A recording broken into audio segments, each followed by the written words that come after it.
Darkly Splendid Abodes, the official podcast of Toronto Thelema, exploring, if you will, practical philosophy, from science and the workings of the mind to spirituality, esotericism, and magic.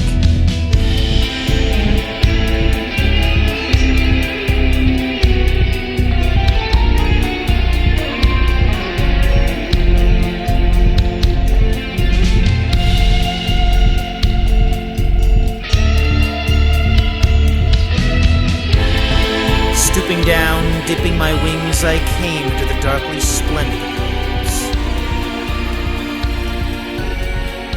The magical formula of I.A.O. first occurs in the Adeptus Minor Initiation of the Golden Dawn, during the analysis of the keyword. This evolving formula is the subject of a chapter from Crowley's Magic and Theory and Practice, and hints at the blueprint for a ritual of initiation.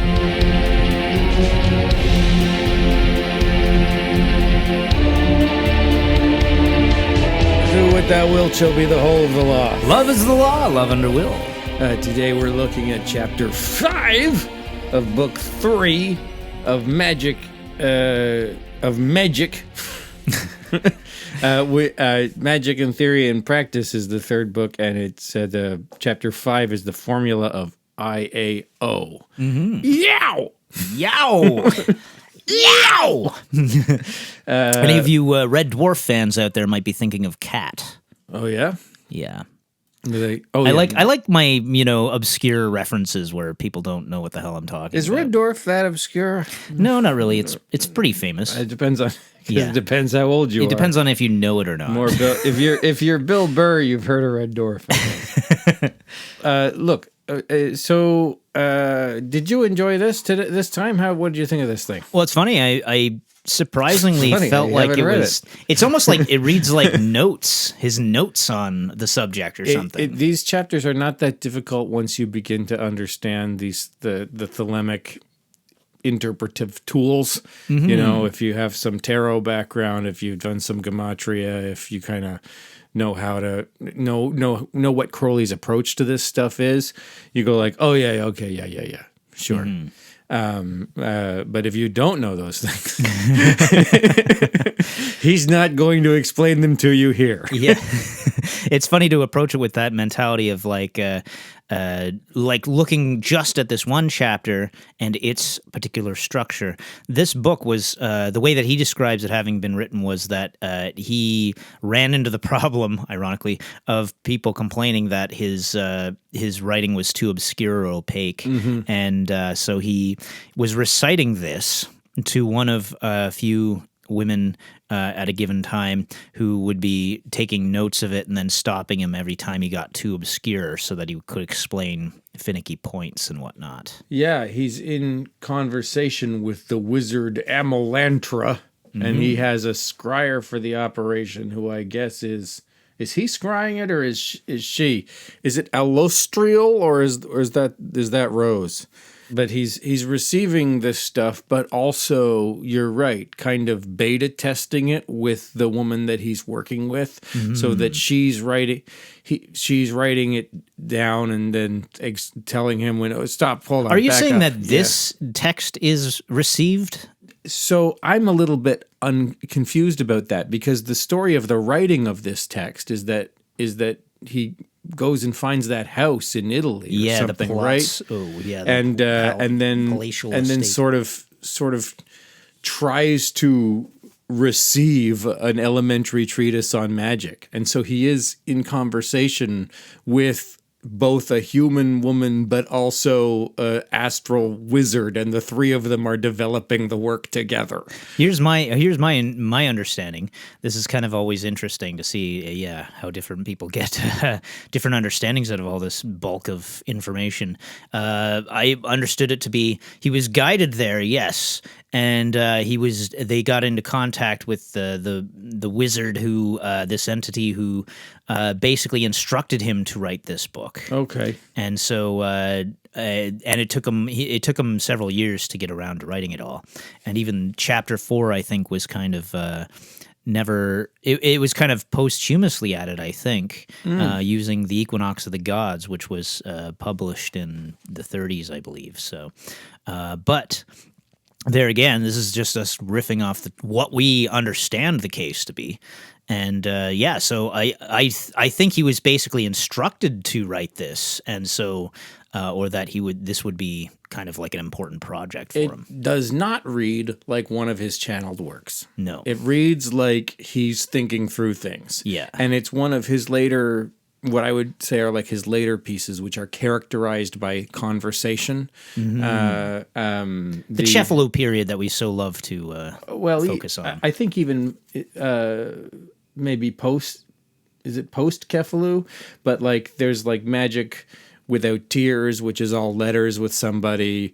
There's the Book of Thoth, which was supposed to be a gift to Frieda Harris. There's this, but they're all written with these beta testers collaborating to make sure that it's in the clearest possible language. Yeah, I mean, this one actually has a date in this chapter, I believe, unless I'm mixing things up, but it referenced the 17th year. I think it was actually, when it mentions the updated spelling of the word I.A.O, with the vavs beginning and ending it.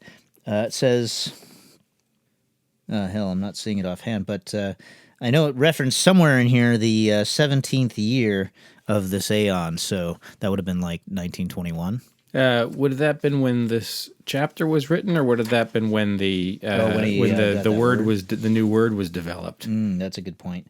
My impression was always that this book was written in different periods, but like Magic in Theory and Practice, I kind of associate with the Cefalo period. But you're right; it may have been. In fact, actually, I do think he published Magic in Theory and Practice in the 20s, or at least in the 30s. Okay. And I say that because there's a copy of it in a local bookstore from the Paris printing that I really want to get. I want to buy that copy because it was actually printed by his directions during his lifetime. The only reason I'm pausing on that a little bit is because I all the stuff that he was writing at Cefalo, one, has a different character than this, and two, the story we discussed about driving through Italy and trying to find this house that she dreamed. That's not at Cefalo. That's another house somewhere else in Italy that she dreamed. Yeah. So, and I think that was with Preston Sturge's mom. But after he's expelled from Italy, he never returns. So it can't be after the Cefalo period, I guess. Anyway, good point. Yeah, we've managed to make a complete muddle out of all of our history. Well, it's not the goal is to deliver a complete history, but anyway. Back on the subject of this. So the point is that, well, one of the points is that he's got all these words in here, all these divine names, and he's breaking them up into magical formulas, which he does by analyzing the spelling and thinking about what each of those letters might mean. And there's a few ways to do this. There's astrological associations for Greek letters, which then come and later become applied to the Hebrew and become part of the Kabbalistic understanding, and then those sort of end up becoming tarot card attributions, and of course the tarot cards tell little stories. You can also use gematria to count the number of the word or of the various letters, and look up other words in Sefer Sephiroth and similar resources that are numerically related to those ideas. And so, and then also there's different rituals in the tradition where different symbols are kind of obliquely explained, like where he says this word is identical with LVX. You think, well, why would that be? Lux just means light. But in the analysis of the keyword NIRI, he shows how those letters kind of look a little bit like the The signs for INRI, and so you kind of make an LVX with your body by doing the signs of Isis in mourning, Apophis and Typhon, and Osiris risen. And so when you have I.A.O, Isis, Apophis, Osiris, this kind of free association exercise becomes a big part of how he analyzes these words. And I shouldn't say free association, it's association kind of within the parameters of the tradition that's established by these tools, the gematria, the tarot, the various astrological attributions to the letters, and then those things are put in sequence by the spelling. So I first, then A, then O. And so there's several words in here that are analyzed that way, and this is one of them. And it's on that point, one of the things that he's doing with this free association type of thing that he refers to in the writing of this book is that it fell out to be 22 or 21 chapters with the chapter 0 for the sort of introduction. And he points out, well, he claims that was sort of, he did just realize that after the fact because it was so ingrained in his psyche to follow out the pattern of the trumps of the tarot. And in this case, it's chapter 5, which is the Roman numeral V.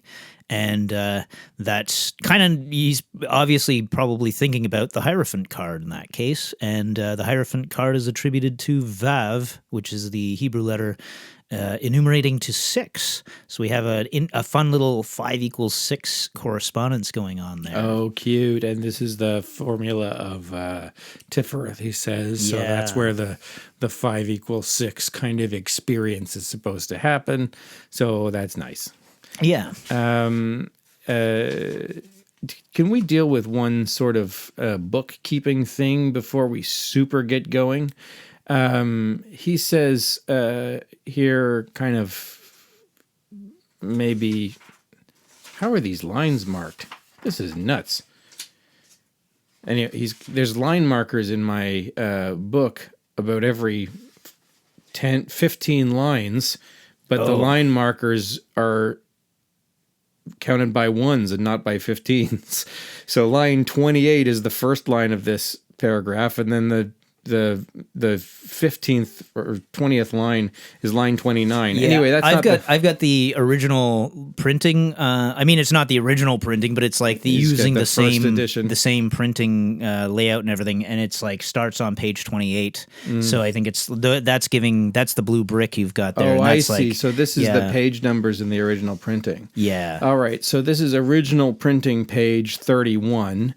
And he says, accordingly, he has expanded I.A.O. by treating O as ion and then adding Vab as prefix and affix. I'm confused. When you transliterate Hebrew, don't you always use ion for O? Isn't that the kind of standard move?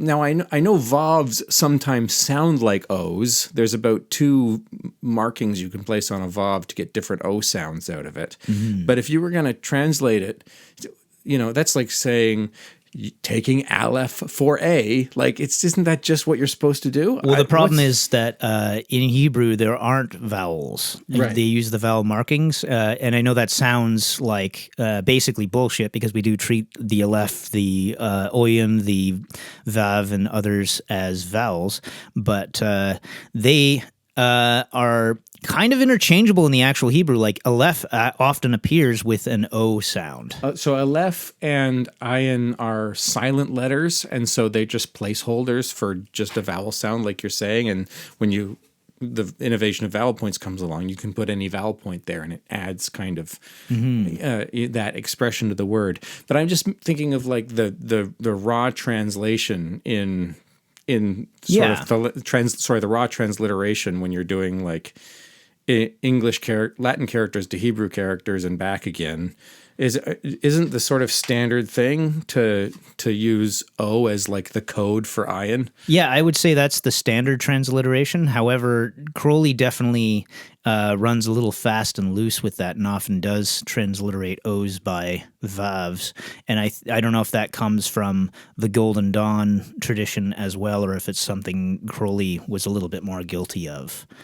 You don't have to use vowel pointing. There's other marks. There's a mark that goes above the Vav in the little scoop, a little dot, and there's a mark that goes in the cradle, like next to the vertical line, and one of them goes ooh, like the double O, and then one of them goes like I think it's like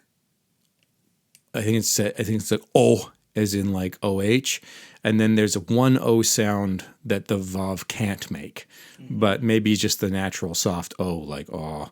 And so if you understood a little bit of Hebrew when you were reading along, and instead of doing a formal transliteration according to like 777, and you actually wanted people to be able to like phonetically pronounce these words, there are times when you might use O's for Vavs or Vavs for O's. I have a bigger complaint. Yeah. I just wanted to make sure, because I looked this word up in Sefer Sephiroth with all different spellings, both Yod, Aleph, Ayin, and Yod, Aleph, Vav, and, I tried a few different things to try to figure out what he thought the original Hebrew spelling would have been. And it's the word is just actually not in Sefer Sephiroth. So that's why I'm sort of pausing on it. Yeah. Well, my complaint is that he's very often transliterating with an F. It's actually not an F. It's like a archaic Greek vowel that's kind of like a ooh kind of thing or something like that. I see. But it's annoying because that's even further afield from the standard transliteration and is less helpful. Usually we would use V's for Vav, right? So it's the marking here that looks like an F, you're supposed to assume it's a Vav. We've talked about this before, and every time, this time again, I was looking at it thinking it was a printing error. But yes, it's this. I remember this now from what we're talking about Achad. You say he's pointing at some obscure Greek vowel, in which case, why not just use that character? But anyway. And I mean, actually, this is valid stuff, because, like, if you look at the sources for I.A.O, I mean, just doing a cursory, Wikipedia look, it's like apparently a big source of it was the Tetragrammaton, so it was related to the pronunciation of Tetragrammaton, which going through Greek letters, you ended up with this spelling of I-A, or I guess I should say Iota, Alpha, Omega. Yes, that's right. I looked this up too, and I guess it's just the Tetragrammaton, the way we would sort of say it with our bastard English tongues, would be like Yehovah or Jehovah or Yahweh, and not even, because that's actually something apparently developed by Christians too. So, well, you take the vowel pointing from the word Adonai, the word Lord, and you add it to the Tetragrammaton. The reason that's added to the Tetragrammaton, I happen to have been spending some time doing biblical Greek, so I apologize for being a dick about this. But they'll add either the vowel pointing from Adonai or from Elohim, depending on the context, simply as a reminder of using the word Adonai instead of Yod-Heh-Vav-Heh. I see. Because they were such sticklers for not pronouncing that word. That's true. Even we still people who do this sort of work with a sensitivity to what the Jewish community would prefer, to tend to avoid saying the word like Jehovah or whatever it is. But so you're right. Something about whatever the Greek pronunciation of Jehovah would have been lent them to render it as in Greek as I.A.O. So which is kind of fun too. It's like you could sort of see that as being there taking the vowel markers or the vowel pronunciation or something like that, and just the vowels. So it's almost like there's this doctrine of like the lost fathers. Whereas we have the mother letters of the Hebrew alphabet being Aleph, Mem, Shin, and then the lost fathers. I've heard it attributed as the I.A.O. as well. Yeah, well, you can imagine, right? Like the A and the H, whether it's voiced or unvoiced. If it's unvoiced, it's just and that's the H sound. But if you talk to a 5-year-old and you say, what sound does the letter H make? You say ha, like you voice it and turn it into actually a short A sound. So the y or the j is self-explanatory, I for I, then A for H, and then the O for the vav. It's sort of like, y'all. It's you see how it happens, and Crowley even acknowledges this. He says it's etymologically related to the Tetragrammaton, and he's right. He turns out to be right about that. So that's he gets a biscuit. But that in terms of the formula, it's magically quite different. And incidentally, with that idea of like the lost fathers, he also references Liber HHH. I mean, not directly, but kind of overtly with references to in that first note, which is actually a fairly important note, so it's probably worth us reading in full. There is a quite different formula in which, maybe I should set it up with the actual formula that he gives out here. So he says, this is the formula of I.A.O. is representative of Osiris and of the redemption of mankind. I is Isis, nature, ruined by A, Apophis, the destroyer, and restored to life by the Redeemer, Osiris. The note reads, there is a quite different formula in which I is the father, O, the mother, A, the child, and yet another in which I.A.O. are all fathers of different kinds, balanced by H.H.H., 3 mothers, to complete the universe. That's only part of the note, but that's kind of the portion I was thinking of there. Yeah, and of course, because the yods are the kind of spermatic principles, and the mother, the ayin, the devil, the sort of big consciousness, probably, right? So the self, not self, and then the aleph, the fool, springing from that.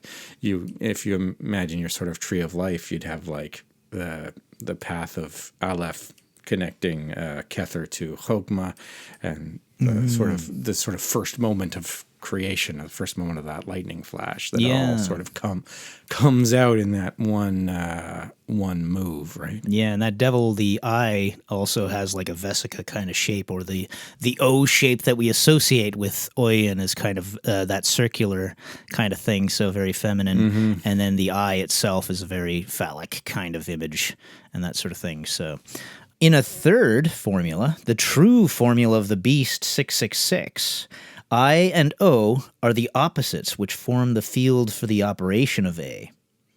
But this is a higher matter, unsuited for this elementary handbook. And then he references Liber Samek. I really love that little reference. That was one of those things that hit me early on. I think I've probably mentioned before when, like Liber Samek, actually, when we were talking about that. It was the book, reading the commentary of which kind of led to me clicking and feeling like, oh, this Crowley guy actually knows what he's talking about, and I can recognize a lot of the stuff he's saying. I think at the time I was reading physics at the time, and specifically the idea of like waveforms, and the idea that if you have waves of light or of, just energy going across a pool of water, you have waves going across a pool of water. If you have waves of the same size, if the waves themselves, the peak of the waves coincide, they double, so the wave gets twice the size. If the troughs also coincide, they double in depth. And so if you have the wave of one and the trough of the other coincide, they cancel each other out exactly. And that really hit me in a weird way where I was meditating on that, because it was like thinking of, well, this is how you could have a universe that extends from nothingness, because you extend energy, you have +1 energy and -1 energy extending out, so that you create this field. And it's almost like if you have a light wave oscillating back and forth between positive and negative energy, the idea of light wave that we think of is the result of that oscillation. You know what I mean? And so like that, I was having this deep insight regarding that. And then I probably read this very note or something akin to it, if there's something in Liber 65, and it made me think, oh shit, I get that. Because here he's talking about the I and the O, almost like representative of on and off. binary, and then being the field of operation for the A, and the A being the sum of the oscillations. If you're doing sound reinforcement, and you're plugging in big speakers, you maybe plug the red cable into the left jack and the black cable into the right jack, and it doesn't matter because you're doing a full venue, so they're all going to be mono. You don't have a left and right channel when you're doing a big recording, a big performance thing, because you don't want people in different seats to have different audio experiences. So all the speakers in the whole building are playing the same thing, and whether you put red left and black right, or black left and red right, it doesn't matter, but all the speakers have to be set up the same. If you reverse, it's called reversing the polarity. If you reverse the polarity on one of the speakers, exactly what you describes happen. You get dead spots in the room. No matter how loud the sound is, there's places where you stand where you can't hear it. So you have to be careful. This idea, he plays fast and loose with this myth of Osiris sometimes, right? Because here, nature is ruined by Apophis and restored by the Redeemer Osiris. And I think there are versions of this myth where Isis and Set are also lovers, and so there are children of Isis and Osiris, maybe Horus, but there's also children of Isis and Set. And so this idea of nature being ruined, you can think of this, it's not PC to think of it now, but maybe a stain on her virginity or on her virtue or on her fidelity or something like that, but then restored to life by the Redeemer Osiris. Of course, importantly, in the Golden Dawn and in the actual story, it's Isis who resurrects Osiris.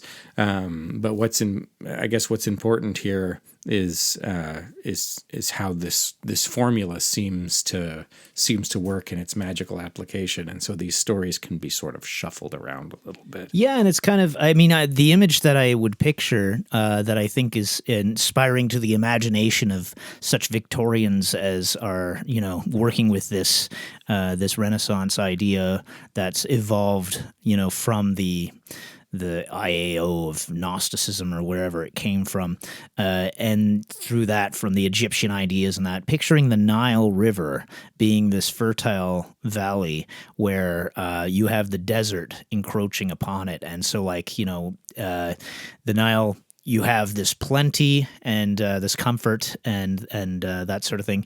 And then you have the desert encroaching, and maybe the life starts to pan away, and so you start to worry about it. And then the floods come again, and then that brings back the life. So you have this constant flux and this kind of, the life going away and coming back, and this pattern that you're sort of recognizing in nature. The fertility myth idea, yeah. I'm also, just as I'm speaking, thinking now about the fall from Eden. Maybe Typhon is like this water serpent, right? He's so you can imagine the snake in the Garden of Eden, right? The nature is ruined by the intervention of this serpent, and then redeemed by the resurrection of Osiris, the resurrection of Jesus, right? So even though it's Isis that restores Osiris, then subsequently all pharaohs learn this from this technique about mummification, and so the humanity as a whole is restored and regenerated by the act of regeneration of Osiris, So he becomes the exemplar. This is the same as the Rosicrucian formula. We are born in God, die in Jesus, and reborn in the Holy Spirit. Do you want to read it in Latin? It's Sure. Nice when you read Latin. Ex Deo nascimur, in Jesu morimur, per Spiritum Sanctum reviviscimus. Lovely. And so one of the reasons it's important to think of these formulas is that when you're constructing ritual, you can construct it on various narrative lines. What is the story of the Sorry. It's okay. Let me kill that. I forgot to turn that off. God damn it. Who's texting you? Oh, actually, as a matter of fact, I agreed to do. Somebody came to my talk, like the last talk that I did, and he wanted me to do a talk on Egyptian gods. I'm totally not qualified to do that or anything like that, but I'm going to do it anyway. Okay, great. I sort of talked to him about that, but he still was encouraging and everything like that. But and since we were doing this, I was like, well, I might as well use that as kind of the crux, the Osiris myth, as kind of my springboard for it. So, which actually, interestingly enough, I don't want to derail what you were just saying there, but I was because of that, I was reading up on Wallace Budge. And I mean, I know that everybody talks about Budge being dated now and that sort of thing, but hey, it's still relevant for particularly our subject because it's contemporaneous and is a large source for a lot of their Egyptology and that sort of thing. So he emphasizes the fact that the Egyptians didn't really write down a lot of this myth, the Osiris myth and whatnot. They alluded to it quite a bit, but they had a superstition about writing things down. And so they get most of this myth from Plutarch. So like from Greeks and Romans and that sort of thing that are writing about that. So he includes this description of the myth that Plutarch wrote down. And that's interesting because that's where, like with the Greeks, we have their versions of the gods, for instance, Typhon, and Apophis. So that's kind of interesting to have that as a reference point. Yeah, so we have a little bit of liberty and creative liberty in terms of how we interpret these stories. And I've talked about this a little bit before, but people who think there's a sort of proto-Indo-European culture that influences all cultures of the historical record, that there's some old story that is being riffed by all sort of ancient peoples. Stories kind of betray their tellers. So whatever the riff is, you learn something about the person. So this is the reason we can say that that the primordial form of the lover's card was the brothers, and it was the myth of the creation of the universe, even though the Cain and Abel myth is not the myth of the creation of the universe. We also see the Cain and Abel myth here in the story of Set and Osiris, or the Cain and Abel myth in the story of Romulus and Remus, and the people that work on this kind of Proto-Indo-European thing. Imagine that some original priest killed some original king and made the world out of that king's body. And so this idea of brothers that destroy each other, thereby creating the universe, that's the kind of hypothetical proto-myth that inspires so many subsequent stories of like the first murder between brothers or something like this. And how, the rest of the world kind of falls out from there. So for Crowley to be kind of, syncretizing maybe the Jesus myth back into this idea of Isis, Apophis, Osiris, he's not totally like kind of out of left field for kind of doing this, because these are the kinds of like anthropological games that are taking place contemporaneous to him. And then also just for magical purposes, what matters is the way we tell the stories, right? Yeah.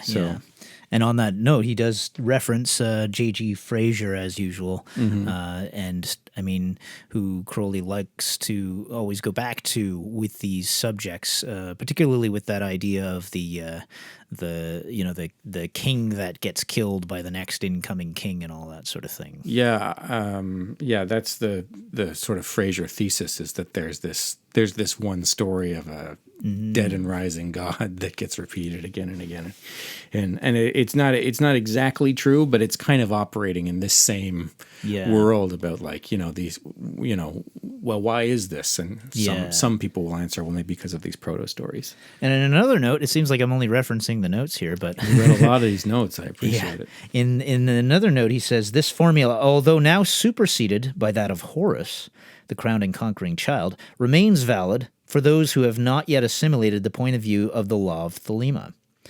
The one thing I wanted to point out with this was the fact that it's like he's saying this formula that as it's described to this point is still valid for people who have not accepted the law of Thelema.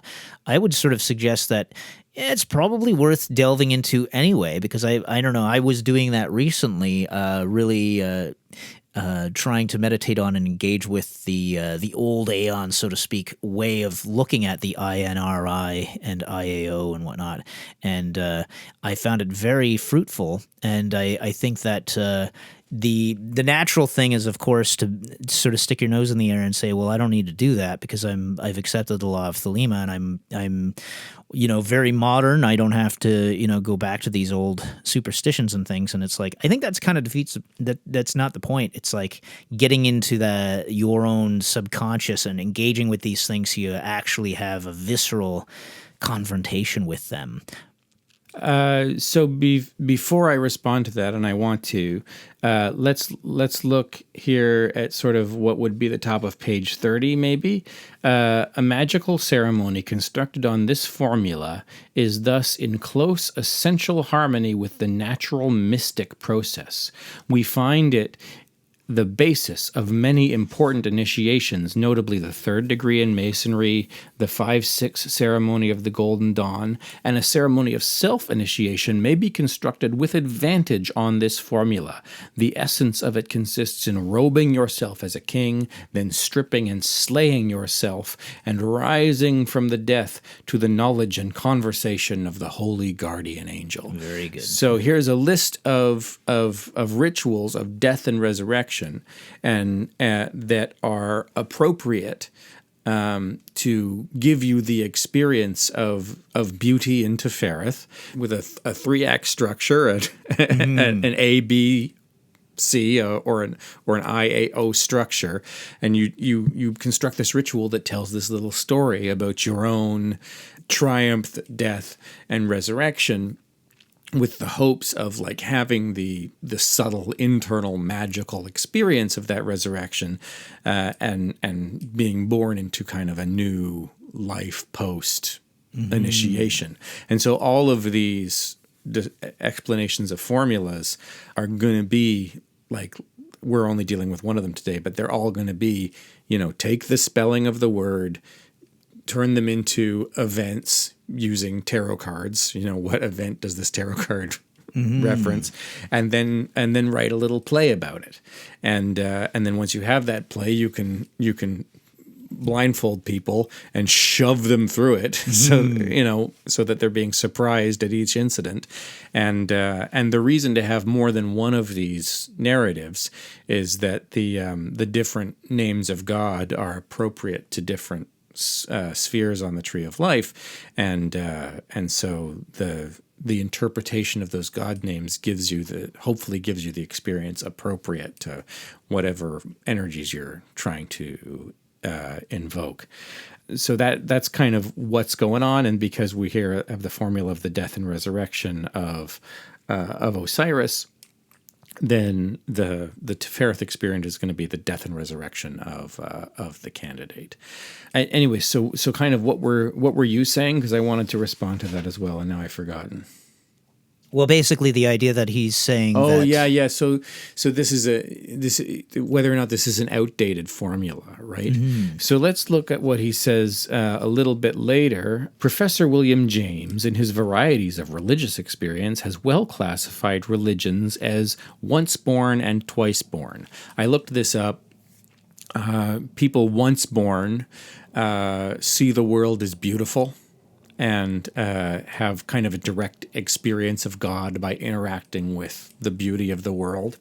And suffering is seen as transient because, like we lived in the best of all possible worlds or whatever. Like God created the world, here's God's creation, isn't it lovely?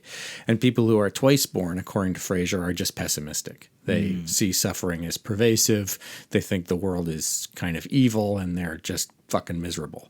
They're looking forward to a rebirth in heaven. Well, I couldn't find anything on Google that said that. Okay. But I think that's what That seems like the That's implication. got to be the here, implication because there's got to be a second birth. It's not just Yeah. twice born is not a euphemism that means miserable. Yeah. But that's what it seemed to be when I was looking it up. But If your yes, friend is depressed, just accuse them of being twice born. but Crowley thinks that there's no attempt. He says there's no attempt to get rid of death by denying it, like the once born person, the optimist, as among once borns, nor death as a gate to a new life, as in the twice born. So the death and resurrection is going to be the new birth. In the AA, life and death are equally incidents in a career, very much like day and night in the history of this planet. But to produce the simile, we regard this planet from afar. The brothers of the AA look at what another person would call himself as one, or rather some, among a group of phenomena. He has nothing whose consciousness is, in one sense, the universe considered as a single phenomena in time and space, and in another sense, the negation of that consciousness. I mentioned I was reinvigorating my yoga practice by doing some different kind of techniques and some reading of some sort of Indian yoga stuff. And this is very much like what the what some modern interpreters think the experience of prolonged samadhi would be like, right? Like existing without interpretive layers, without experience, kind of removing the not the colloquial ego, but the literal psychological ego from experience, so that you don't exist, but that existence is part of and flowing through you, and you just sort of participate in these processes. And so, life and death become kind of indistinguishable because you don't really identify as a body; you identify as a consciousness participating, and the thing you're participating in, persists regardless of your observation of it. And then many people think that they can detach themselves from their body at the moment of death and just very gracefully slide into perspectiveless consciousness and continue to have some sort of existence even without an ego, just be kind of this omnipresent stuff. And then, of course, yoga includes a doctrine of reincarnation, so maybe a new body, a new ego will attach to some of the same material. And so this is what he means by accepting the law of Thelema. He doesn't just mean, I like this book and do what thou wilt should be the whole of the law. This is the perspective from which this formula becomes obsolete, right? If you don't have any fear of death because you don't believe in it, because you're just this floating super consciousness, then a ritual of death and resurrection would not matter to you, and you would need a different approach. And throughout the AA system, there's you're still engaging with this death process. Well, so at least in this interpretation, it looks like true acceptance of the law of Thelema happens at the level of like the master of the temple, right? Like once you've had the death and resurrection and the knowledge and conversation of the holy guardian angel, and you're working through these adept grades, that's the sort of phase of acceptance of the law of Thelema. And then when he says, there's a different formula, a higher formula, the old one's obsolete, what he means is crossing the abyss. Yeah. So I think you're right that my granular reading of this text, the interpretation that develops is that it's not that you shouldn't write death and resurrection ceremonies. In fact, he has several of them that he recommends for AA practitioners. There's this thing with creating servitors out of dead frogs and stuff, which is on this formula. But that full acceptance of, the new perspective, the 21st century AA perspective, is going to be a big process, which includes maybe, experiencing death and resurrection and having this realization of kind of omnipresence, bodiless omnipresence, rather by going through it, rather than. I think it's also it's also the fact that the death experience is understanding it from a Thelemic point of view is a change, is a shift from understanding it from the traditional kind of Christian point of view. And so it's obsolete in that sense, where it's treating it as the way that we're going to be looking at it from the evolution of the aeons, looking at it from what he'll call the Aeon of Osiris, using it, the formula in that way is obsolete. Even that, I think, is probably worth engaging with fully in order to almost like expunge or confront and be with a lot of these, because we still have a lot of these, what we would call Aeon of Osiris things inculcating our culture and that. So, I mean, it's constantly talking to people who identify as Thelemites, but the way that they're naturally showing signs of like normal Christian morality, you know, it's like it's completely unconscious. So becoming conscious of it is not the easiest thing in the world. So I think it's kind of good to engage with it in the sense of you're not going to be harmed by it, first of all, but it'll help you to identify the visceral level of these, you know, the presence of these sort of Christian cultural things that are still permeating people without them realizing it a lot of the time. I think that's right. I think it's totally appropriate. I think what we're agreeing on is that it's not a one-step process. To say I accepted the law of Thelema. This is a process of constant self-analysis, self-inventory, reinterpretation. Absolutely. You know, studying the text. So you want to use his one little pithy sentence and try to use that as an excuse to shrug off anything. You know, you don't want to shrug off the work in one go. Yeah. For sure. Do we want to say anything before we go too deep into this, where he's talking about the formula of meditation practice? I think this is what people usually think of because it's so easy to understand, and everybody's had a version of this experience. But when we think of the formula of I.A.O, or like Thelemites will often say, I've said this too, like, I think I'm going through an Apophis phase with this or that, you know. What does that mean? Well, my go-to for this is always with guitar and music. It's like, you know, you start working at it and you're having fun, you're enjoying it, it's exciting, it's new. And then maybe when you're experiencing music at that stage, in the early stages, it's kind of like this wall of sound. I've talked about this before, where you're not distinguishing the different instruments and stuff. But then as you get into it and you're really studying it and working at it, you get kind of like the work. And the fact that you're not seeing immediate results can drag at you and make you feel like maybe you're just not suited to do this. Maybe you're not talented. Maybe you're not, you know, your hands are too small. Your hands are too big. You're, you know, this, that, or the other. And you just get discouraged. And then also, as you're studying, you're taking apart. It's like you're dissecting a corpse. And instead of this beautiful being, you are now seeing the visceral the viscera. You're seeing the bits and pieces that are separated from it, and so like with the music analogy, it's like you start hearing all the different instruments, and you no longer experience it in the way that you did during the Isis phase as this pure kind of experience that you're just sort of sitting in like a bath. Now it's ruined, and you can't help but hear that bass in there. You can't help but hear that annoying cowbell that suddenly you're aware of, you know, this kind of thing. And then if you keep working at it, you come to a new level. You're reborn in a new way. It's not the old thing that's reborn.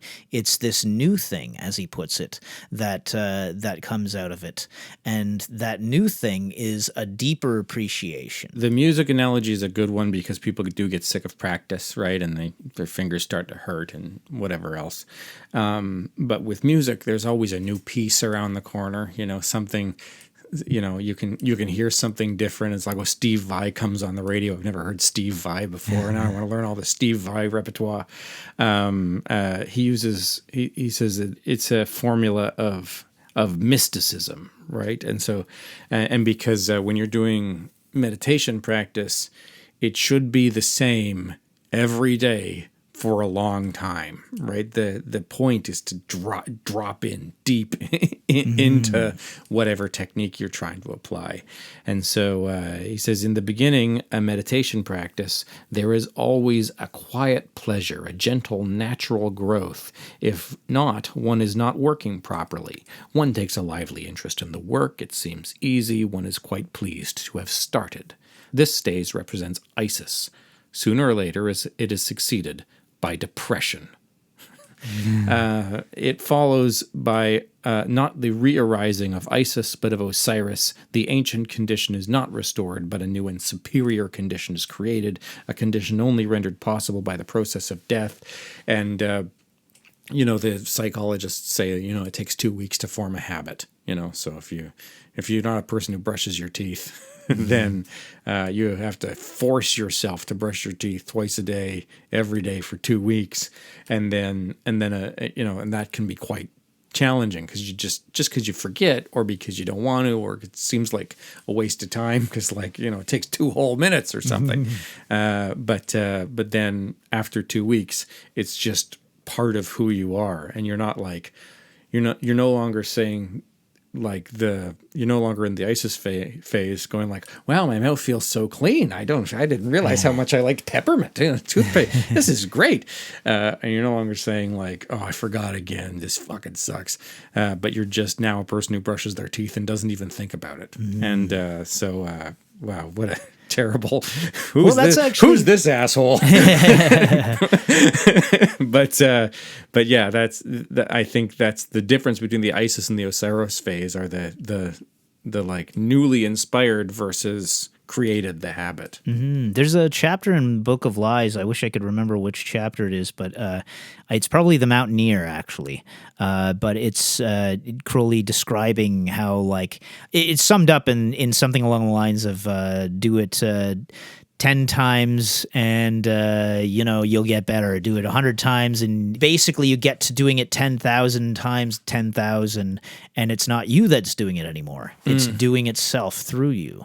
So, and even uses that analogy of the you being the instrument through which this is being done. There's a parable of a butcher somewhere in the Taoist corpus, I don't know,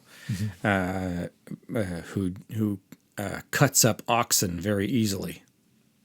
And it's sort of this whole really disgusting kind of when I had been cutting up oxen for 10 years, I learned how to hack through the sinews. And when I had been cutting up oxen for 20 years, I knew where my knife should go. And now that I've been cutting up oxen for 30 years, I just, wave my knife at it from across the room and the oxen butchers itself. It's like I'm no longer hacking through meat. I'm dividing the meat segment is dividing before my sword. I'm dividing the segments that already exist, right? Yeah. I don't see an ox now. I see different cuts of meat, and I'm just putting the slices where they go. The sculpture was always there. I just removed the excess pieces. Exactly, It's less disgusting. Yeah. I mean, it's kind of like that Outliers, the 10,000 hours idea. You put that 10,000 hours into something, and that's how you become a master of it. Except Crowley wants you to put in 100,000 hours? Yeah, so 10,000 times 10,000 or something ridiculous like that. Yeah. Well, you got time. What else are you doing? Yeah. Come on. So, is Minecraft so important? Go sit down.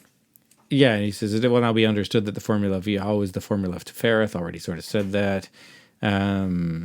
It will appear to the aspirant, I guess, as the supreme ritual is the final step, but as already been pointed out, it is preliminary.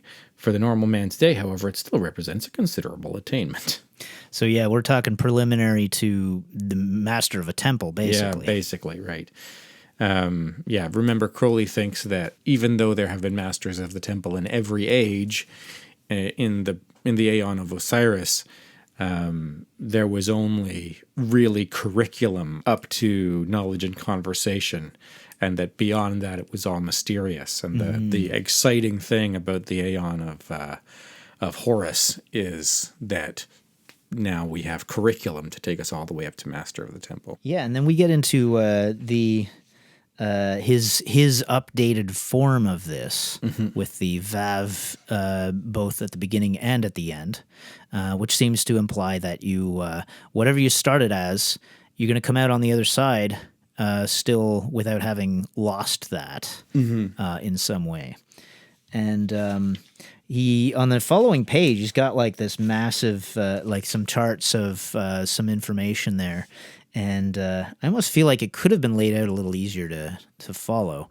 I don't know what it looks like in the blue brick. I can't remember because I've been looking at it in here. Well, he's suggesting you look it up in 777, and he's giving you just a few of those correspondences as a taster, like a flight of whatever they have on draft.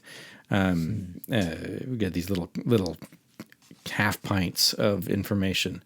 But so the important addition here, like you said, is these bookending Vavs. He said this is the Hierophant, of course, and that's the tarot attribution, like I'm saying. The Sun, S-U-N, the Sun, S-O-N, in the Tetragrammaton. The Pentagram, which shows spirit, master, and reconciler of the four elements. The Hexagram, which unites God and man. The consciousness, or the Ruach. Parts of all as the child in his widowed mother's care.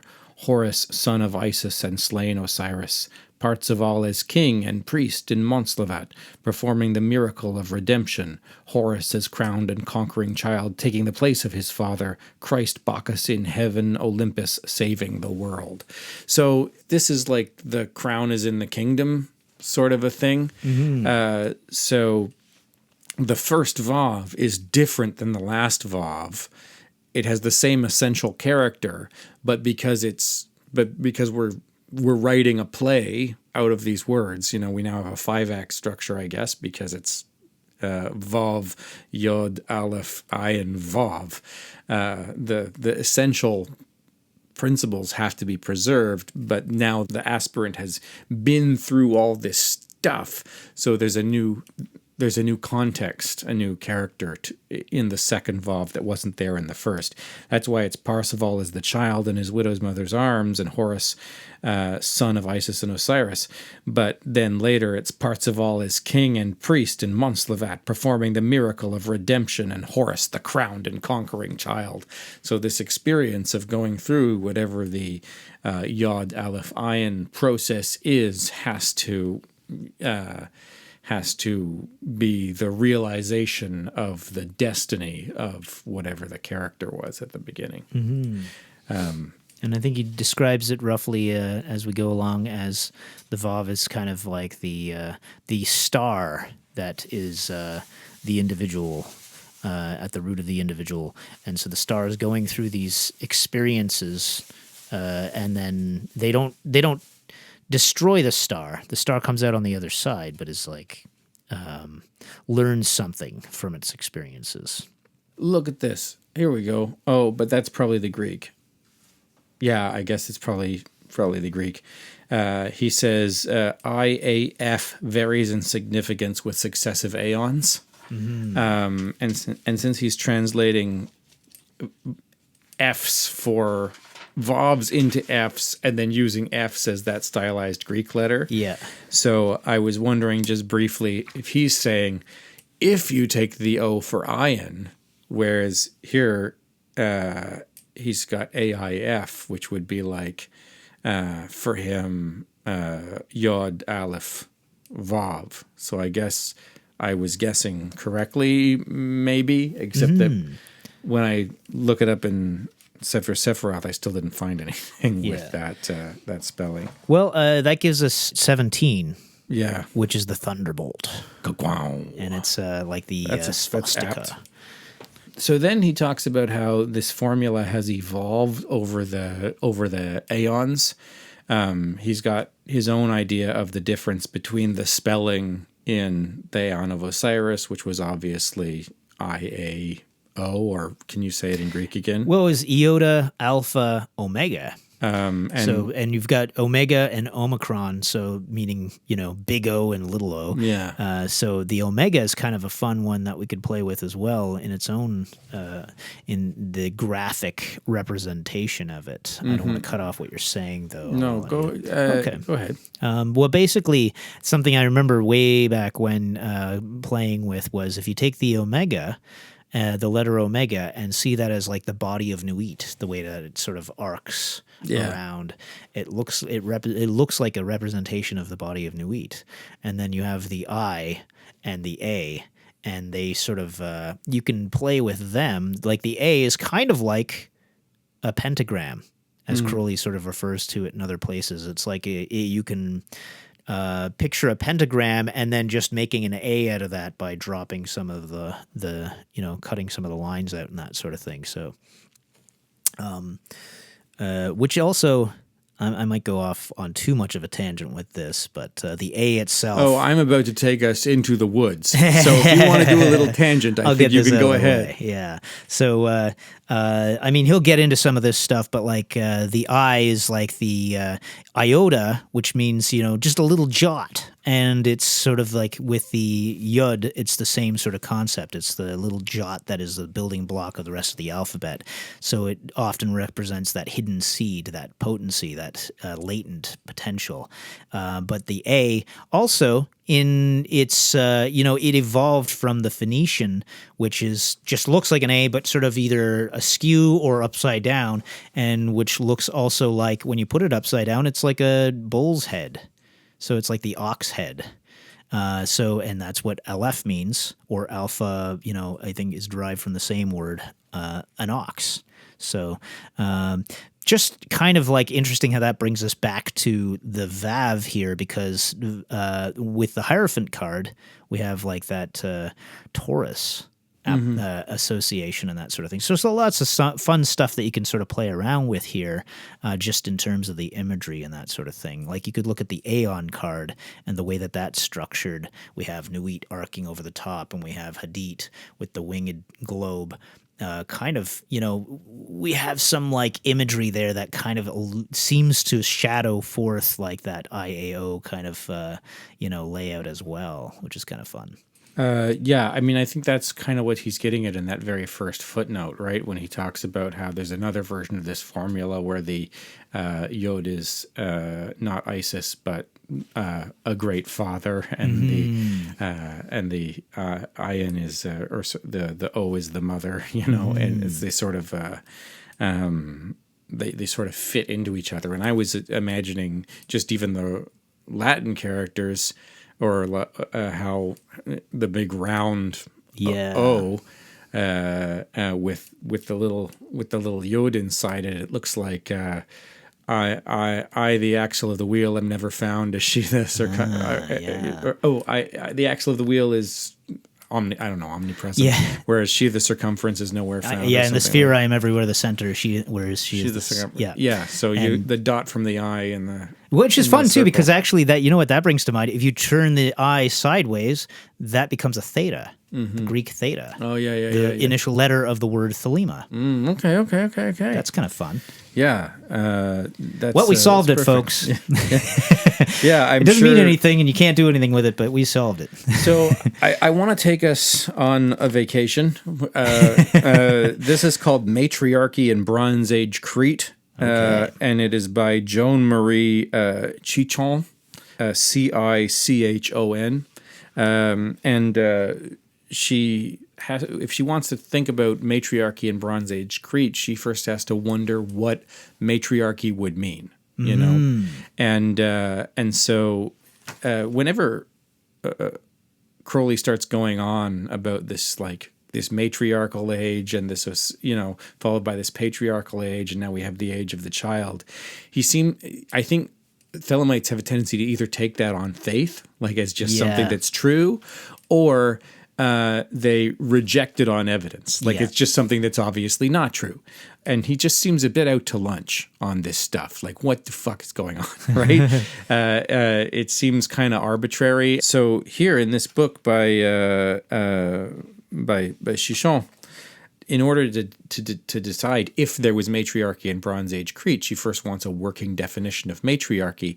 And so she gives a survey of the history of the subject as it's discussed by different anthropologists throughout time.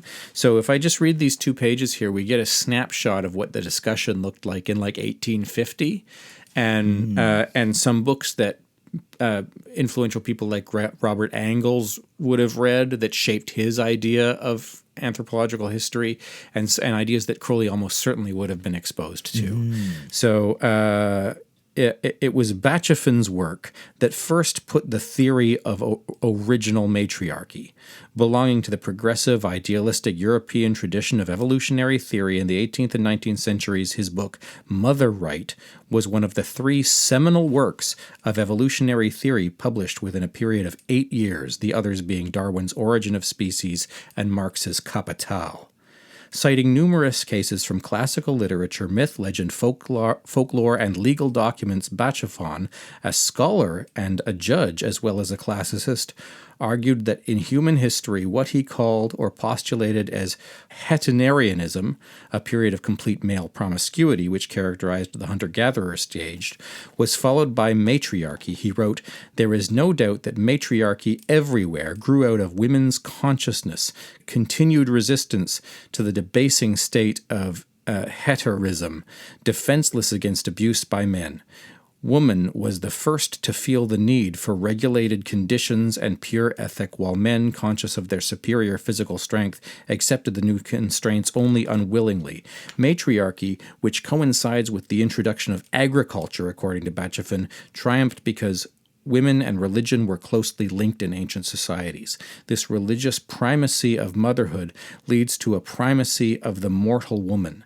In Bachofan's view, the stage of matriarchy was characterized by monogamy, supremacy of mothers, and the tracing of descendants through the mother line. But Bachafon not only viewed matriarchy as domination by a family of women, but domination by the state of women as well. Matriarchy was ultimately followed, according to Bachafon, by patriarchy, a superior stage of human development in which society moved from acceptance of nature to transcending nature. As one of Bachafon's translators describes this sage, phrasing Bachafon, the spiritual aspect of man transcends the muck and the mire of the material world, both in the heavens and on earth, and the fathers and sons rule through their intellect, reason, and creative imagination.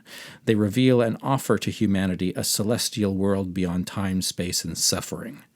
Appearing only 4 years after the publication of Bachafon's work, John F. McKinley's Primitive Marriage added to this new scholarship by synthesizing current anthropological data and concurring with Bachafon, contrary to what most scholars of the time thought, that marriage as it existed in 1865 did not exist in ancient times. McLennan argued that since group marriage or polyamory was the norm then, and since there was no way to determine paternity, ancient societies must have traced their ancestry through female kinship.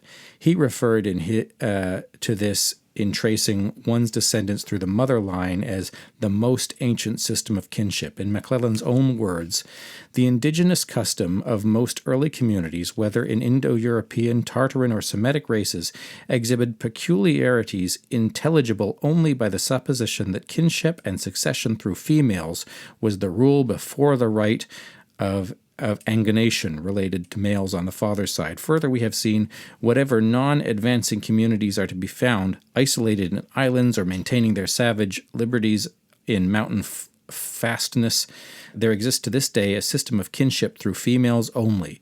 But at a yet older date, we must conclude that neither the state nor the family, properly speaking, existed, and that at the earlier time the unnamed species of kinship, a counterpart and complement of agonation, was a chief determinant of social phenomenon. So here, between these two authors, we have first the idea that with agrarian society, with agriculture, we have this idea of like family starting to come, and that unlike with gorillas, where the dominant male has multiple female partners and no other men are in the family, we now have a male and female paired together, and the woman is the dominant partner, and because she sort of controls the agriculture or something, and then and then immediately followed by another book where the guy is saying, well, this is because paternity is unclear, and so all property had to be passed along the mother line in order to stay in the family.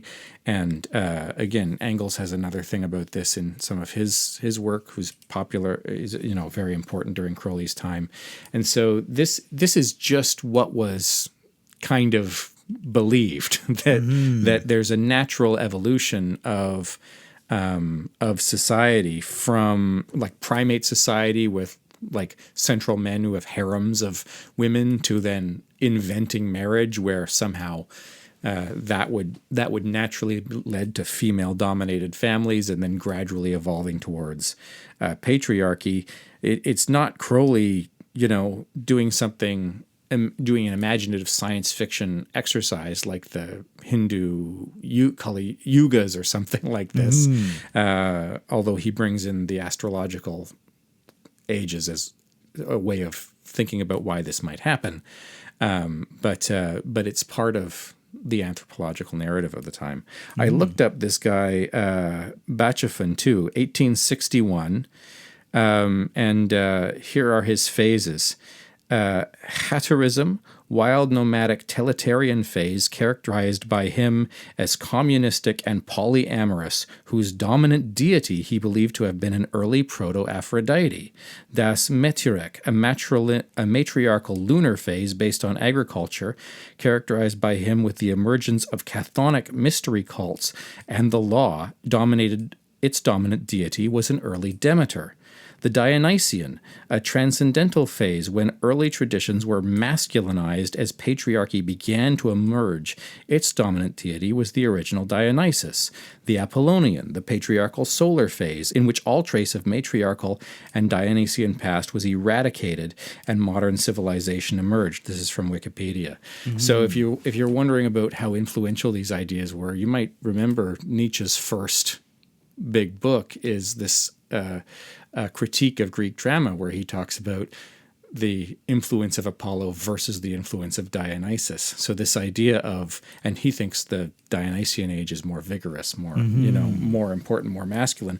But here, not only are there successive evolutionary ages where patriarchal follows matriarchal, but here even in the first guy who invented this idea is attributing these would have been what God looked like in those ages. So we even have Crowley's idea of successive, aeonic rulers in not just the magical realm, but in like popular anthropology of the period, about 50 years. So it was heavily steeping the culture at the time. So when he says the Aeon of Isis, and just takes it as read that would have been matriarchal. 4,000 years ago, the world was matriarchal. Like it's not crackpot. Like he's following the traditions of the time. I've been looking for a reason to read this into the record for a while, because I think it's super important to understand that the context of when he writes this stuff. Yeah. So I hope that diversion was absolutely helpful. That was great. So what does Crowley say about this in terms of the actual subject at hand? We got the I.A.O formula in the Aeon of Isis. Do you want to read this little quick paragraph? Yeah, on it's the very matriarchal short. age? So basically just says, the great were conceived as a straightforward, simple affair. We find the theory reflected in the customs of matriarchy. Parthenogenesis. Parthenogenesis is correct. Yeah, I was going to experiment with the pronunciation, but it's kind of like, keep riffing. Is You're trying to be funny. I splashed your gag. Parthenogenesis is supposed to be true.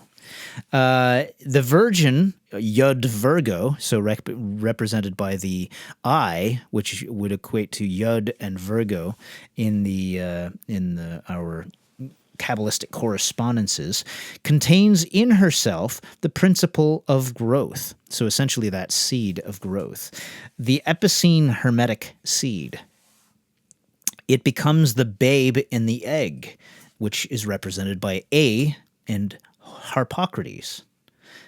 and that's Harpocrates is one form of Horus, who is her son. By virtue of the spirit, which is also A, but as attributed to air, impregnating the mother vulture.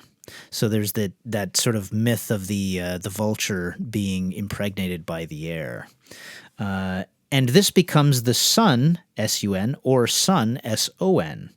And then he gives F, again, it's like that Greek equivalent, so it's essentially the Vav. The letter of Tifereth, because it equals 6, and Tifereth is the 6th Sephira, even when spelt as Omega in Coptic. So apparently in Coptic, the Omega would be equated to 6, I suppose. You can see Liber 777 for that. So he's couching it in very occult terms here, because that's the point. We're looking at magical formulae and how they, how we can interpret those for a ritual.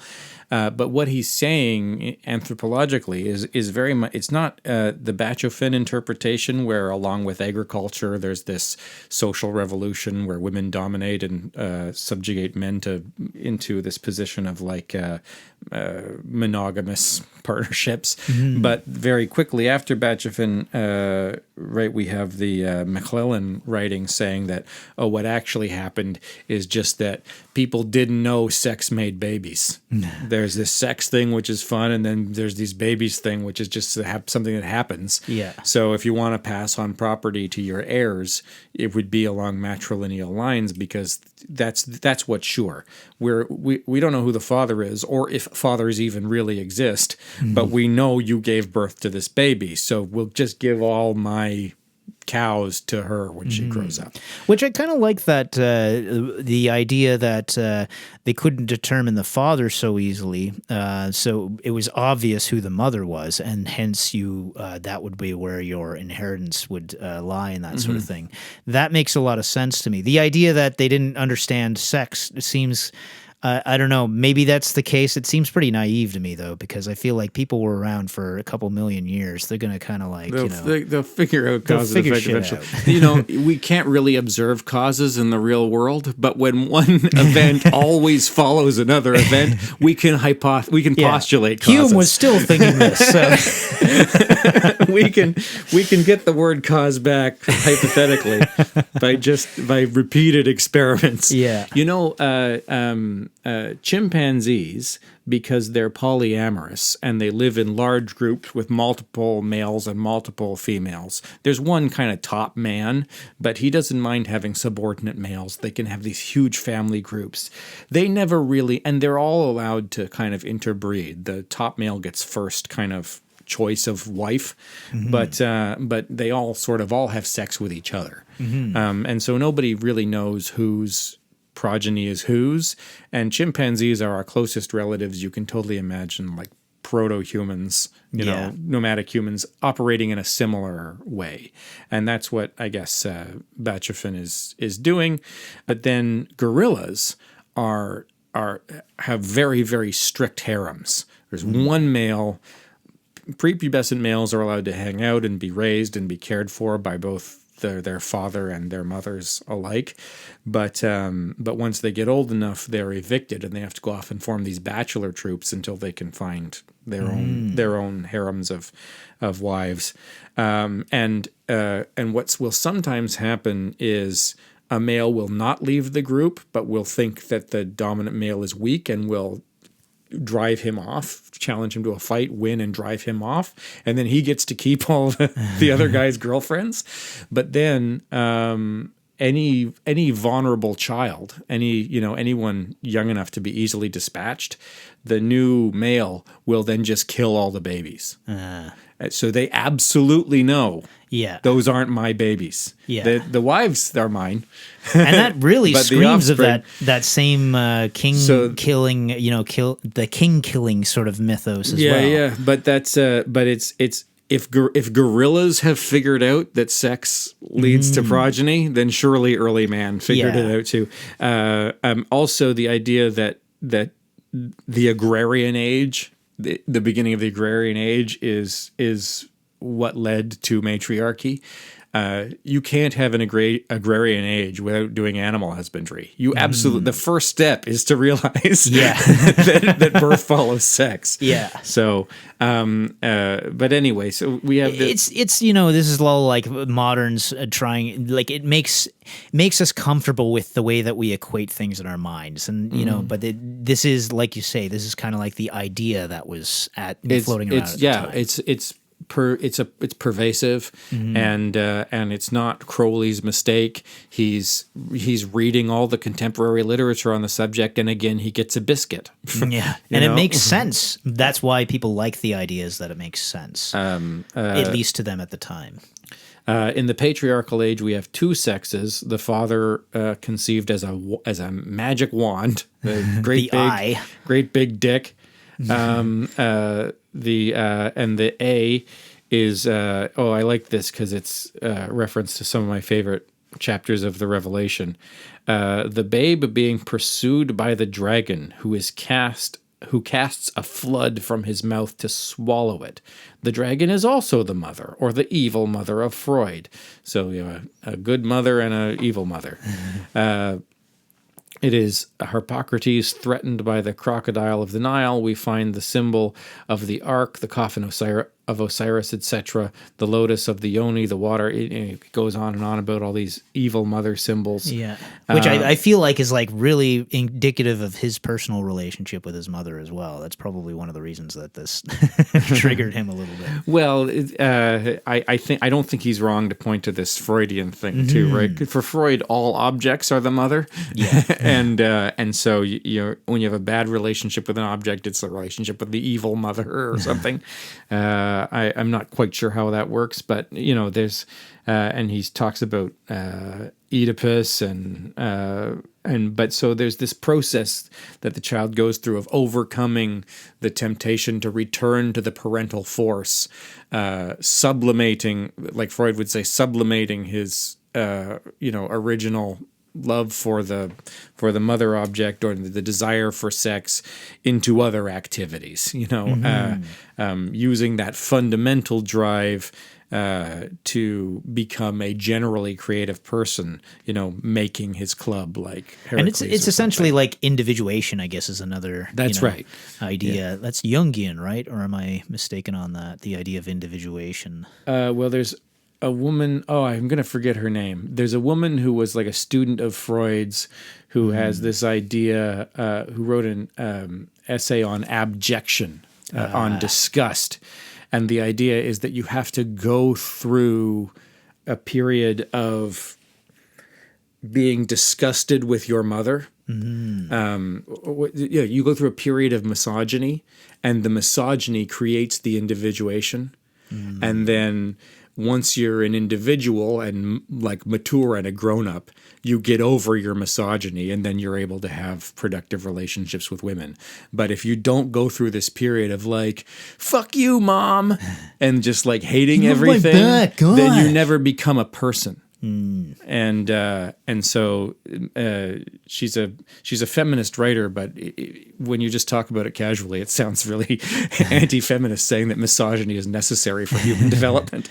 But it's supposed to be a transient period where by rejecting your parent, you develop all of your other interests. Yeah, I mean, you can look at the adolescent period as that process of striking out and having to create your idea of your identity in that.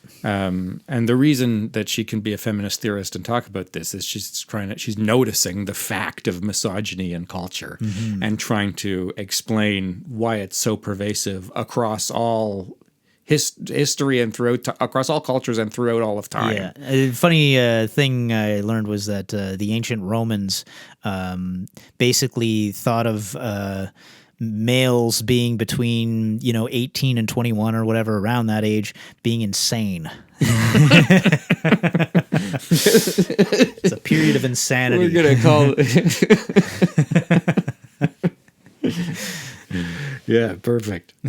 And then Vav, the son, S-U-N, he includes both spellings to be, inclusive. However you identify is fine. He is supposed to be mortal, but how is this shown? What does it say in your version? Thou the son, he is supposed to be mortal, but how is this shown? It seems an absolute perversion of truth. Now, is that helping you, or is that... So it seems an absolute perversion of truth. The sacred symbols have no hint as it, as far as I can see. This lie is the essence of great sorcery. Osirian religion is a Freudian fantasy fashioned of a man's dread of death and ignorance of nature. The parthenogenesis idea persists, but is now the formula of incarnating a demigod or divine king.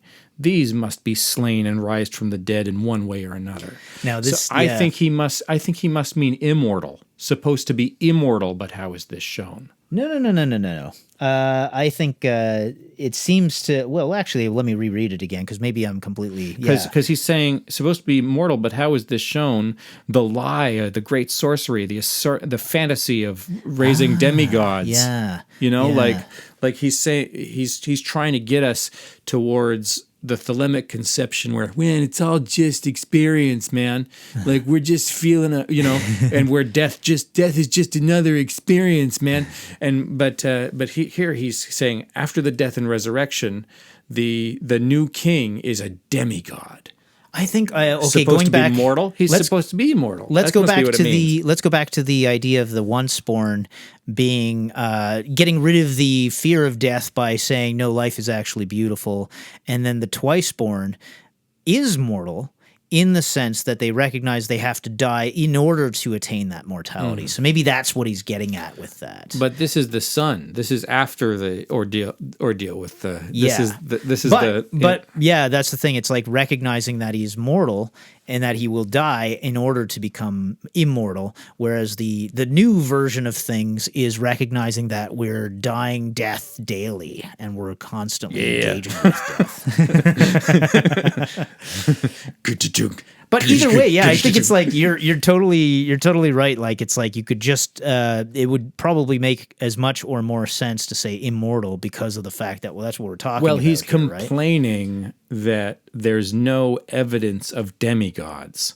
He says he's supposed to be mortal, but how is this shown? As far as I can see, it's a fantasy. Osirian religion is a Freudian fantasy fashioned of man's dread of death and ignorance of nature. The parthenogenesis idea persists. So how is a mortal son showing the persistence of the parthenogenesis idea persisting, a formula for incarnating demigods and divine kings? Like if the son is mortal, then he's neither a demigod nor a divine king. He has to be immortal to be a demigod or a divine king. That's fair. Yeah. So I don't know. Maybe I'm misreading it, or maybe I just don't understand, or maybe there's a typo. Often I think there's a typo, and it's just that I don't understand. We've seen this again and again and again over the last couple of years. To be honest, though, I really do like this that he's hitting this note of this lie is the essence of the great sorcery. Osirian religion is a Freudian fantasy fashioned from man's dread of death and ignorance of nature.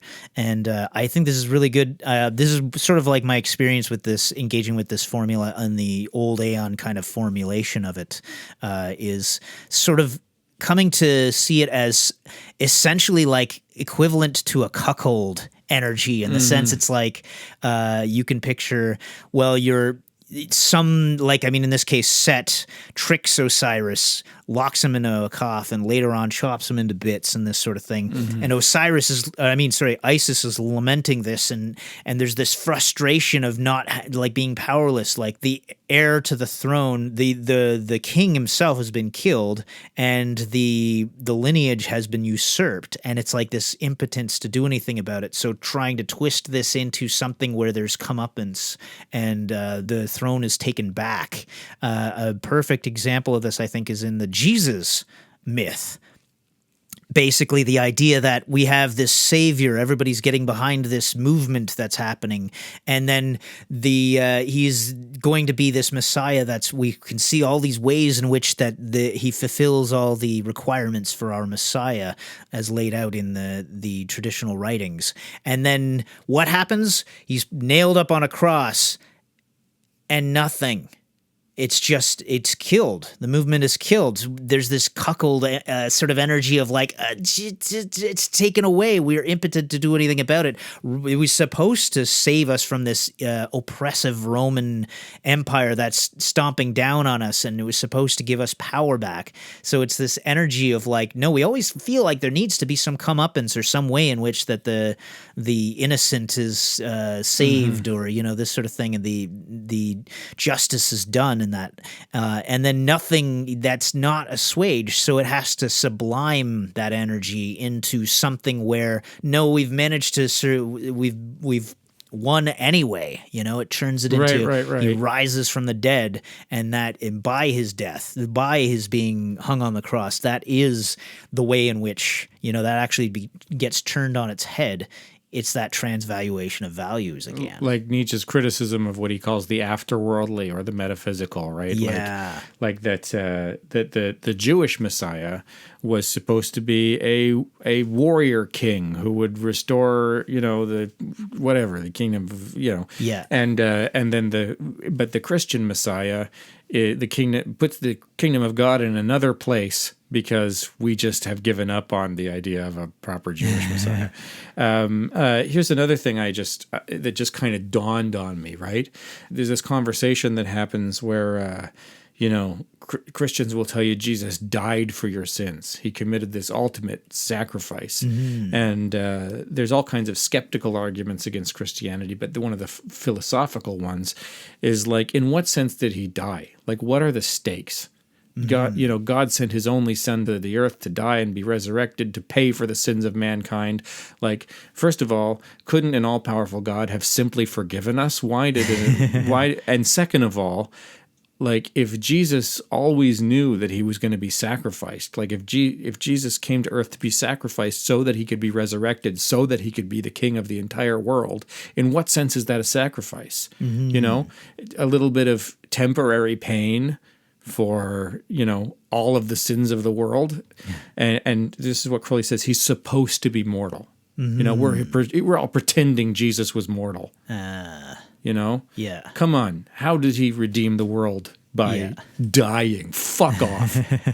That's that Paul. There's that argument that Paul was kind of like turning Christianity into something that it wasn't originally with Jesus initially. So it's like Paul creating Jesus, you have to go through Jesus, so it's like turning Jesus into the go-between to get to God, whereas Jesus was saying the kingdom of God is within. So there's an idea there with where you're propping Jesus up as this necessary vicarious atonement, which Crowley is so critical of. It's the formula for incarnating demigods or divine kings. Maybe they don't mean the resurrected Jesus. Maybe they mean all the people manipulating you by saying they have they can speak to the Jesus, and so. Not to mention the fact that there was like that prevalent, the Caesar was God, the emperor was God, and then the leaders of these different kings and whatnot were gods during what we think of as the Osirian age. Mm-hmm, mm-hmm.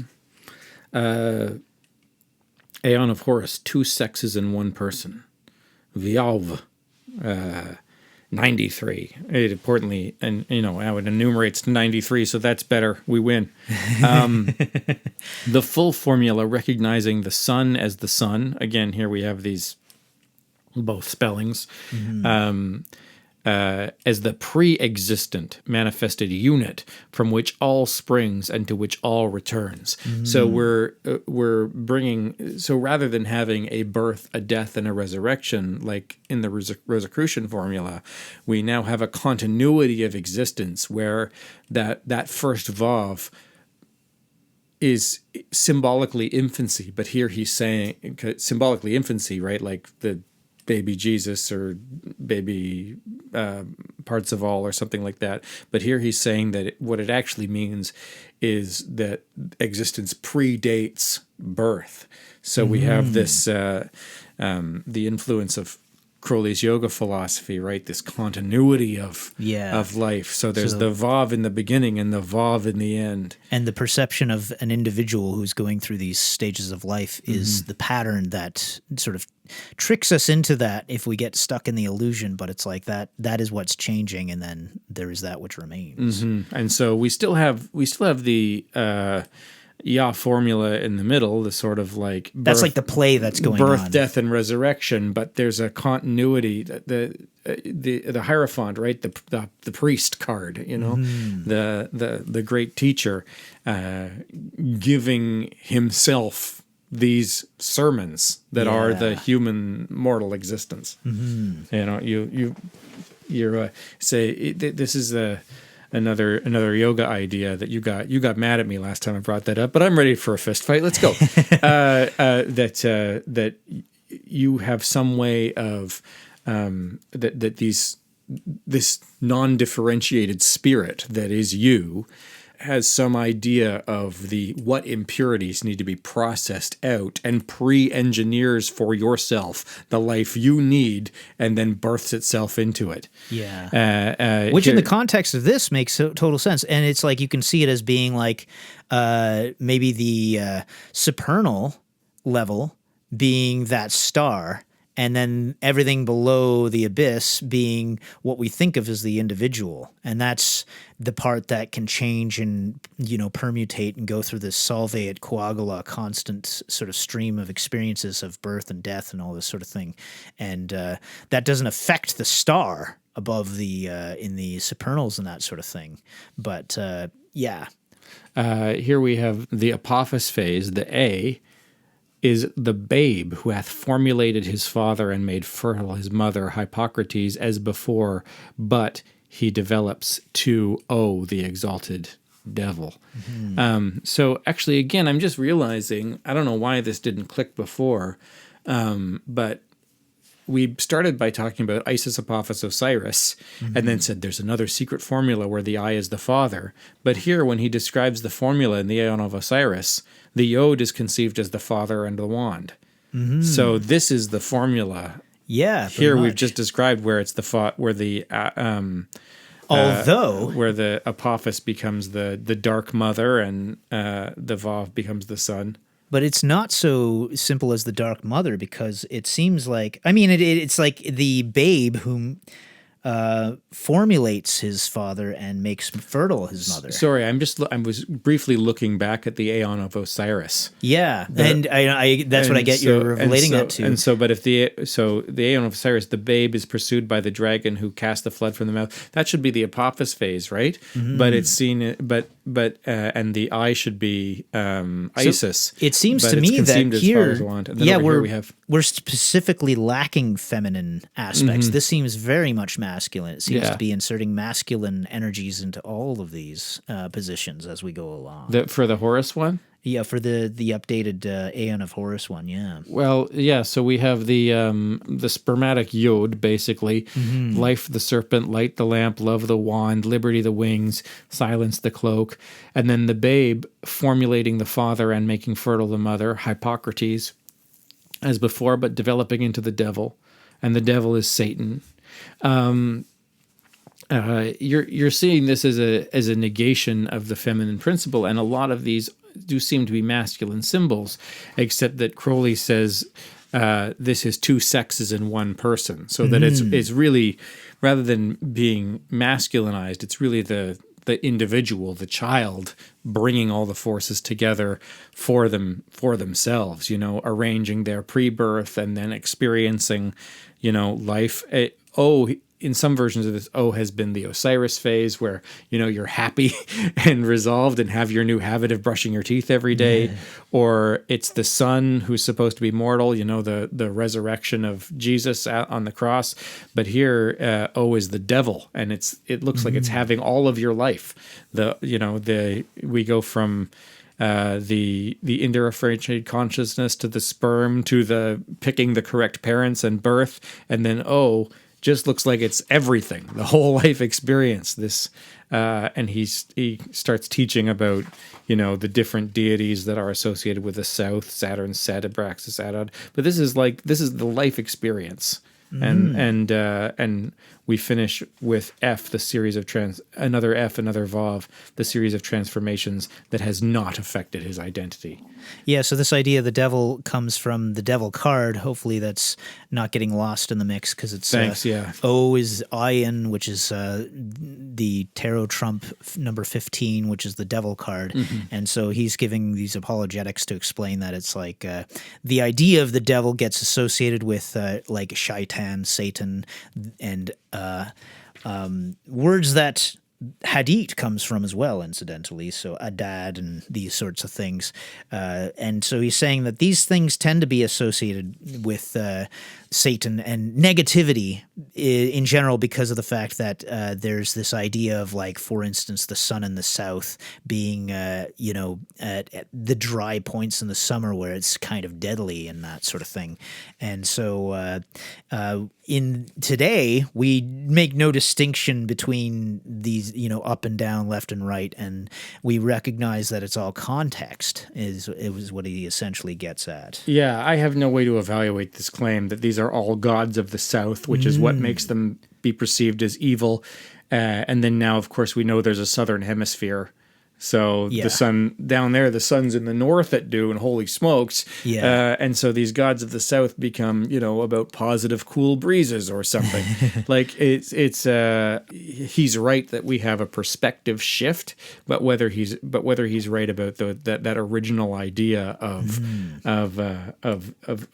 they were never evil, they were just warm. Like I don't know if I can't track that, but of course I might someday read another obscure anthropology book about Minoan Creed and find that he's absolutely right, at least for his own cultural context. But I do think it's worthwhile that he's sort of pointing out the fact that we're dispelling some of the shadows about these things. Sure, yeah. I mean, even though the mythology is suspect, the moral lesson is, I think, appropriate, that we need to confront life in its fullness rather than becoming obsessed with what I've called before purity culture, where some things are just evil and you pretend they don't exist, or you torture your teenage daughter if she has. Thelemic purity means something different. Thelemic purity means embracing life in its fullness and being the complete thing that you really are without any extraneous pieces. Yeah. So inclusive of what other purity cultures might think of as sin, the recognition of the necessity of those characteristics without the dirt of prejudice against them. Yeah, and this is where we can bring in the idea of Nietzsche talking about going beyond good and evil. People tend to oversimplify Nietzsche, saying things like he didn't believe in morality, and it's like, well, yes and no. It's kind of like a little bit more nuanced than that, if you can understand this idea of good and evil, and then move beyond it so that you can understand context a little better. And and to know that everything has its place, and that, you are gradually embracing all things to some extent. I get a little bit lost from here down. Maybe Crowley does too, or maybe I just was tired by this point. But the last sort of 5 to 10 paragraphs here, I sort of don't see what I'm meant to be pulling out of them. What do you think? I'm just going to double check, because I feel like there was something in there that I wanted to pull out, but I know what you mean. It's a bit of it kind of, even though the end of it doesn't feel like he's finished, it just kind of stops instead of wrapping up. He has the last paragraph being, the eye is formed from the V by removing its tail. And he goes through some other sort of things, and it's like, that's a little opaque unless you remember that he's saying the Yud is formed from the Vav by removing its tail. So if you picture a Vow or Vav as being like a little Yud that it descends down to the bottom of the little space that you're using to draw it on, and then you remove its tail, it becomes a Yud. So that's what he's getting at there.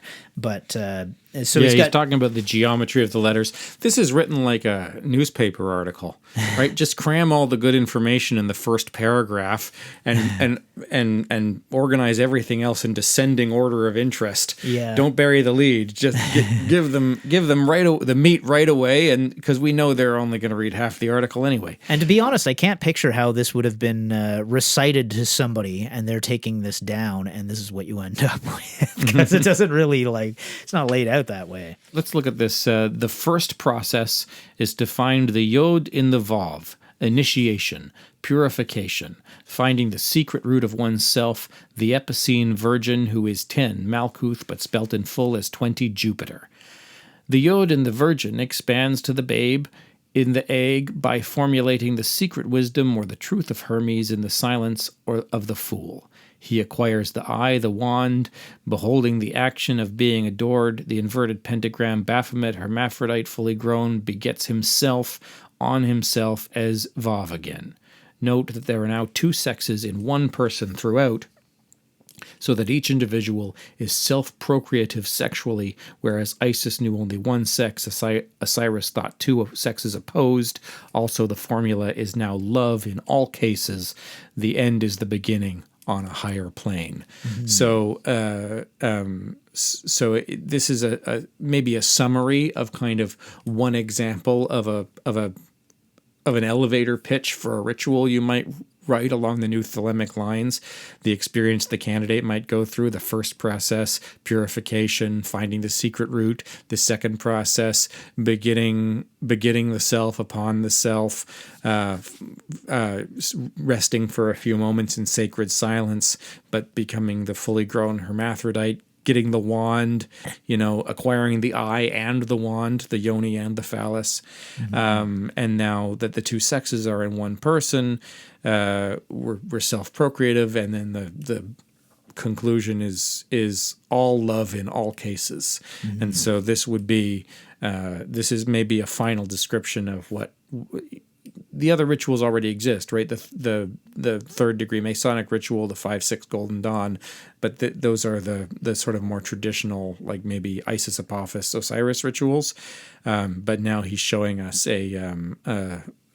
maybe an outline for a new Aeon ritual that could express Tefereth from the new perspective or something. Okay, yeah. And that brings us to the end. Do we feel like we missed anything in there? So one thing I want to say is that that I missed is yeah. So the I.A.O is a Greek spelling of Jehovah. But also by the time of the Gnostic writings, at least by the time of the Secret Book of John, or the Apocryphon of John, it's sometimes called, the names had been differentiated, because I.A.O is in that book the name of an archon attributed to Jupiter. Again, Wikipedia tells me. I don't know. I don't know. I read it, but I don't remember that specific stupid detail.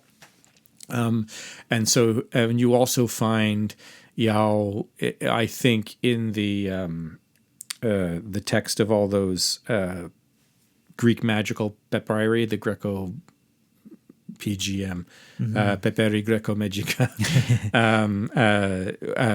is like a word of power in there too. So it's fairly early, even though etymologically they refer to the same deity.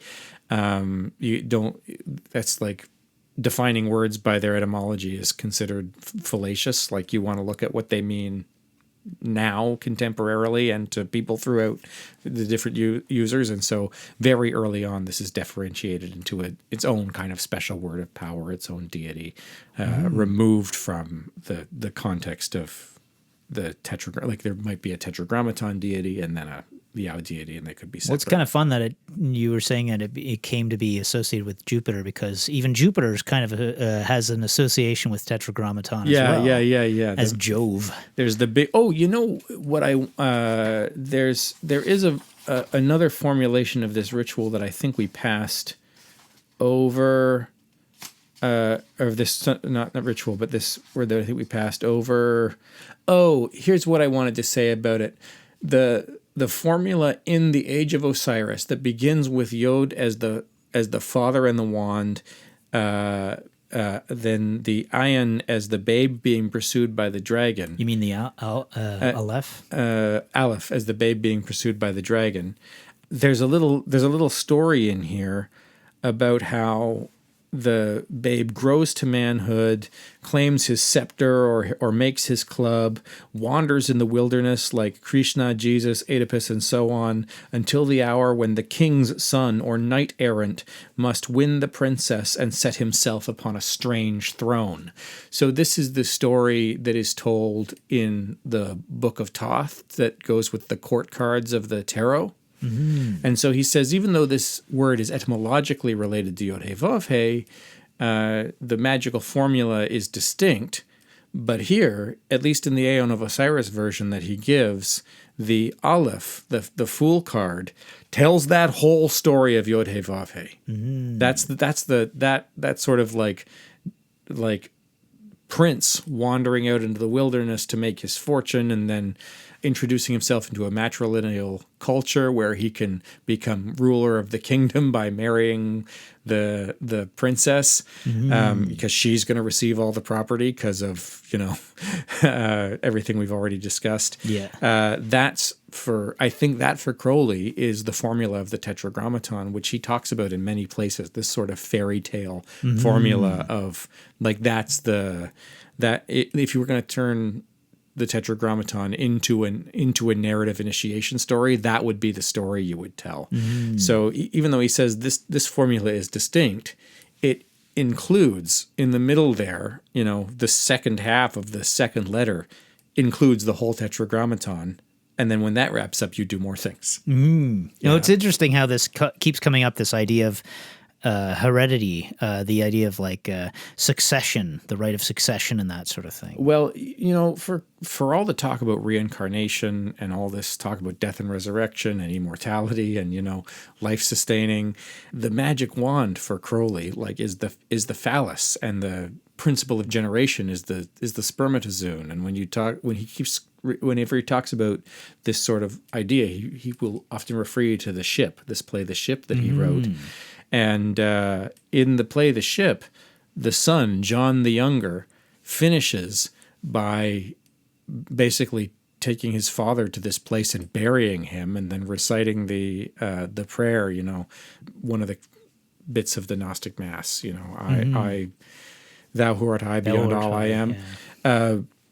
And it's a story of a son sort of taking over his father's mantle, like the succession of kings. It's not the story of an immortal Saint Germain living for 500 years. It's the story of a work being carried forth by a new generation. So for Crowley, this idea of immortality becomes really, for an individualist, his concept of immortality is really de-individualized. He is carrying the work for a lot of people who he was unrelated to. He'll say, is Eliphas Levi and Frederick Borgia, Rodrigo Borgia, or whoever that is, Cagliostro, and so there's like a generational carrying. So it really is sort of like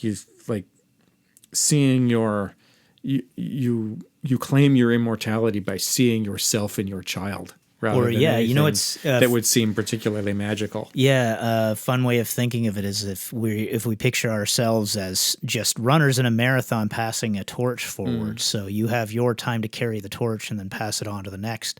That's because it's like it's that seed of life that's constantly bearing forward. That's what really matters, and we're just here as vessels to. Yeah, it's like a marathon runner. It's the torch that crosses the finish line, right? Yeah. And so yeah, you're just a machine. You're a machine that carries gonads around, and the important thing is the sex cells, the sperms and the eggs and stuff. That's where identity really lies. And if you think of that as, your genetic material as being your identity, then yeah, it subsists. And that really seems to be a lot of times what he's driving. As mundane and scientistic as that seems, it often seems to be what he's driving at, which is why for this formula of death and resurrection, so much of it is about procreation. Yeah. And I mean, you got like George Carling as kind of a dismissive routine that he did about religion, was talking about, well, the sun. The sun is a reasonable thing to make your God because, yep, the sun provides us with light and life. And, if we couldn't live without it, it's like that's where things, you could legitimately say that is your God. And, it's a perfectly reasonable thing to worship for that reason. So, yeah. And I mean, the sun having such an important place in Thelema, it's worth considering what we're focusing on and that sort of thing. So, in terms of our worship. Anyway, you asked me, so now I'll ask you. Did we do it? All right. Great job, Darren. Thanks very much. All right. Thanks for joining me. Love is love. Love on the will.